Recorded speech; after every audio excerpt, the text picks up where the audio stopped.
Sahabat prestasi, perkenalkan nama saya Krisna Menen, peserta Latsar CPNS Kemenkumham 2021. Pada kesempatan kali ini, saya ingin membahas tentang nilai akuntabilitas dan nilai nasionalisme. Untuk selengkapnya, silakan tonton video ini sampai selesai ya. Akuntabilitas. Akuntabilitas merujuk pada kewajiban setiap individu, kelompok, atau institusi untuk memenuhi tanggung jawab yang menjadi amanahnya, yaitu menjamin terwujudnya nilai-nilai publik. Apa saja nilai-nilai publik itu? Berikut selengkapnya. Nilai-nilai publik yaitu diantaranya mampu mengambil pilihan yang tepat dan benar ketika terjadi konflik kepentingan antara kepentingan publik dengan kepentingan sektor, kelompok, dan pribadi. Yang kedua, memiliki pemahaman dan kesadaran untuk menghindari dan mencegah keterlibatan PNS dalam politik praktis. Yang ketiga, memperlakukan warga secara sama dan adil dalam penyelenggaraan pemerintahan dan pelayanan publik. Yang keempat, menunjukkan sikap dan perilaku yang konsisten dan dapat diandalkan sebagai penyelenggara pemerintahan. Selanjutnya, ada aspek-aspek akuntabilitas, yaitu hubungan dua pihak antara individu atau kelompok atau institusi dengan negara dan masyarakat. Selanjutnya, membutuhkan laporan, yaitu laporan kinerja yang mencakup laporan individu maupun institusi. Selanjutnya, berorientasi pada hasil. Hasil yang diharapkan yaitu aparat pemerintah yang bertanggung jawab, adil, inovatif, dan hasil maksimal. Selanjutnya, membutuhkan konsekuensi. Konsekuensi dalam hal ini berupa sanksi atau penghargaan. Yang terakhir, memperbaiki kinerja. Memperbaiki kinerja PNS dalam memberikan pelayanan kepada masyarakat. Selanjutnya, terdapat 3 fungsi utama akuntabilitas publik. Yang pertama, fungsi demokratis, di mana untuk menyediakan kontrol demokratis. Kedua, fungsi konstitusional, di mana untuk mencegah korupsi dan penyalahgunaan kekuasaan. Ketiga, fungsi peran belajar, yaitu untuk meningkatkan efisiensi dan efektivitas. Kita masuk pada bagian akuntabilitas publik. Terdapat akuntabilitas vertikal, di mana pertanggungjawaban kepada otoritas yang lebih tinggi, dan akuntabilitas horizontal, di mana pertanggungjawaban kepada masyarakat luas. Dalam akuntabilitas juga terdapat tingkatan. Apa saja itu? Mari simak selengkapnya. Yang pertama, akuntabilitas personal, di mana nilai-nilai yang ada pada diri seseorang seperti kejujuran, integritas, moral, dan etika. Yang kedua, akuntabilitas individu, di mana hubungan antara individu dan lingkungan kerjanya, yaitu antara PNS dengan instansinya sebagai pemberi kewenangan. Selanjutnya, akuntabilitas kelompok, di mana kinerja sebuah institusi biasanya dilakukan atas kerjasama kelompok. Selanjutnya, akuntabilitas organisasi, di mana hasil pelaporan kinerja yang telah tercapai. Yang terakhir, akuntabilitas stakeholder, yaitu tanggung jawab organisasi pemerintah untuk mewujudkan pelayanan dan kinerja yang adil, responsif, dan bermartabat.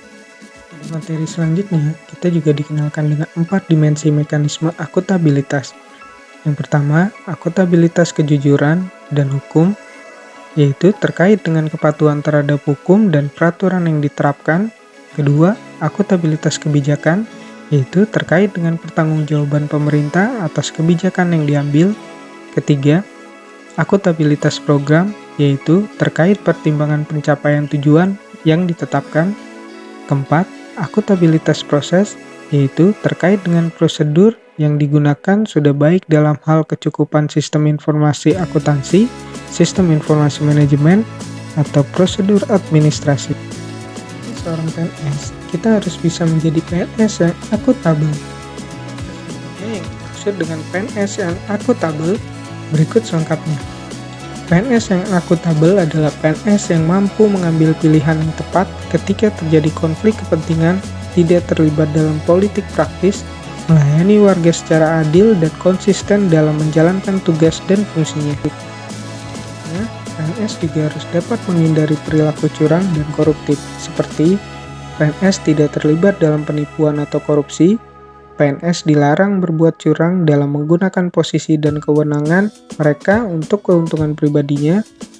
Selanjutnya, PNS melaporkan setiap pelanggaran kode etik. PNS dilarang untuk melakukan penipuan yang menyebabkan kerugian keuangan aktual atau potensial untuk setiap orang atau institusinya. PNS melaporkan setiap perilaku curang atau korup.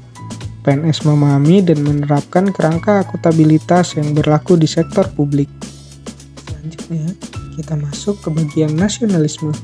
Terdapat 3 pengertian nasionalisme. Yang pertama, secara politis, merupakan manifestasi kesadaran nasional untuk mengandung cita-cita dan pendorong bagi suatu bangsa, baik untuk merebut kemerdekaan atau mengenyahkan penjajahan, maupun sebagai pendorong untuk membangun dirinya maupun lingkungan masyarakat, bangsa, dan negaranya. Yang kedua, secara sempit, yaitu merupakan suatu sikap yang meninggikan bangsanya sendiri, sekaligus tidak menghargai bangsa lain sebagaimana mestinya. Sifat nasionalisme yang seperti ini tidaklah baik untuk dimiliki oleh setiap orang. Yang ketiga, nasionalisme Pancasila, yaitu merupakan pandangan atau paham kecintaan manusia Indonesia terhadap bangsa dan tanah airnya yang didasarkan pada nilai-nilai Pancasila. Adapun prinsip-prinsip nasionalisme yaitu hasrat untuk mencapai kesatuan, hasrat untuk mencapai kemerdekaan, hasrat untuk mencapai keaslian, hasrat untuk mencapai kehormatan bangsa. Selanjutnya, apa saja nilai-nilai nasionalisme Pancasila bagi ASN? Berikut selengkapnya. Nasionalisme Pancasila bagi ASN yaitu sejarah ketuhanan dalam masyarakat Indonesia, ketuhanan dalam perumusan Pancasila, perspektif teoritis nilai-nilai ketuhanan dalam kehidupan bernegara, implementasi nilai-nilai ketuhanan dalam kehidupan sehari-hari. Pada sila pertama, yaitu ketuhanan yang Maha Esa. Sebagai jati diri bangsa, yaitu bangsa yang agamis. Ini diharapkan seorang ASN bisa membedakan baik dan buruk, dapat membedakan halal dan haram, bisa membedakan hak dan yang batil. Sila kedua yaitu kemanusiaan yang adil dan beradab. Dimana sebagai jati diri bangsa yaitu bangsa yang menghormati hak asasi manusia. Di sini ASN diharapkan dapat berlaku adil dan dapat menghormati hak asasi orang lain. Pada sila ketiga yaitu persatuan Indonesia. Sebagai jati diri bangsa, yaitu bangsa yang cinta tanah air. Di sini, ASN diharapkan dapat siap sedia membela negara, siap sedia membela kehormatan bangsa, dan siap sedia menjaga kesatuan dan persatuan. Pada sila keempat, yaitu kerakyatan yang dipimpin oleh hikmat, kebijaksanaan dalam permusyawaratan atau perwakilan. Sebagai jati diri bangsa, yaitu bangsa yang demokratis, diharapkan untuk tidak memenangnya sendiri, tidak ngotot atau keras kepala, tidak menghalalkan segala cara, dan tidak berbuat yang merugikan orang atau kelompok lain. Pada sila kelima, yaitu keadilan sosial bagi seluruh rakyat Indonesia, di mana sebagai jati diri bangsa, yaitu bangsa yang menjunjung tinggi kebersamaan. Di sini, ASN diharapkan untuk tidak mementingkan diri sendiri, kelompok atau golongan, memperhatikan nasib orang lain, gotong royong, ringan sama dijinjing, dan berat sama dipikul. Selanjutnya, materi wawasan kebangsaan. Apa sih wawasan kebangsaan itu? Wawasan kebangsaan ialah cara pandang bangsa Indonesia berdasarkan Pancasila dan Undang-Undang Dasar 1945 tentang diri dan lingkungannya dalam mengekspresikan diri sebagai bangsa Indonesia di tengah-tengah lingkungan Nusantara itu. Nilai wawasan kebangsaan yaitu penghargaan terhadap harkat dan martabat sebagai makhluk Tuhan yang Maha Kuasa, tekad bersama untuk berkehidupan yang bebas, merdeka dan bersatu, cinta tanah air dan bangsa, demokrasi dan kedaulatan rakyat, kesetiakawanan sosial, masyarakat adil dan makmur. Ini kita memiliki 3 fungsi, yaitu pertama, pelaksana kebijakan publik, kedua, pelayan publik, ketiga, perekat dan pemersatu bangsa. ASN sebagai pembuat dan pelaksanaan kebijakan publik, yaitu ASN sebagai pelaksana kebijakan publik, ASN yang berorientasi pada kepentingan publik, ASN yang berintegritas tinggi. Menurut pasal 10 Undang-Undang Nomor 5 Tahun 2014 tentang Aparatur Sipil Negara, ASN sebagai eksekutor yang melaksanakan segala peraturan perundang-undangan yang menjadi landasan kebijakan publik di berbagai bidang dan sektor pemerintahan.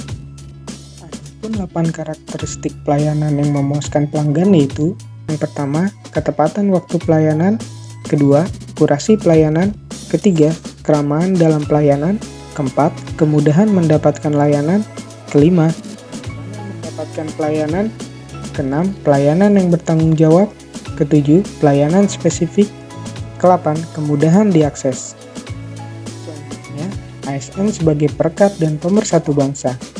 Menurut Undang-Undang Nomor 5 Tahun 2014 Pasal 66 Ayat 1 dan 2, PNS akan senantiasa setia dan taat sepenuhnya kepada Pancasila, Undang-Undang Dasar 1945, negara dan pemerintah.